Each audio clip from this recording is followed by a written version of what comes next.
They began arriving at noon. Most, like the pupils from Skinner's and Stoke Newington School in Hackney, had marched from their schools and lost no time in putting County Hall under siege.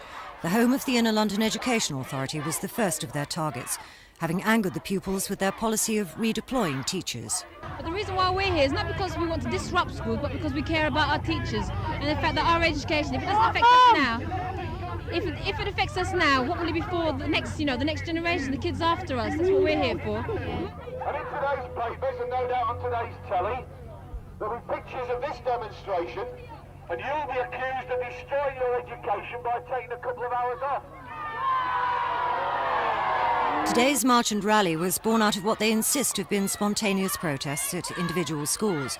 But this was the first time youngsters had defied the threat of suspension by walking out of school and bringing their strike to the streets. Keep our teachers back. We want our teachers back. We don't want them to go. Because we need our education. So you're not worried about the threat of being suspended? No, they can't suspend the whole school, can they? They're not going to spend this many kids. The march to the Department of Education and Science was pretty orderly. More pupils joined the march after lunch, only taking the afternoon off school to make their point, in a well-planned and organised demonstration. But organised by whom? Obviously some militant supporters are bound to be involved. We have militant supporters in London schools.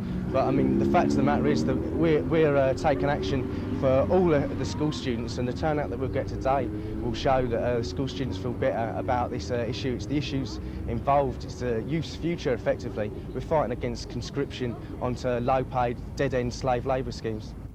The day of action ended with a small delegation going to Downing Street to deliver a letter to the Prime Minister, calling on her not to withdraw benefit payments from school leavers who don't join youth training schemes.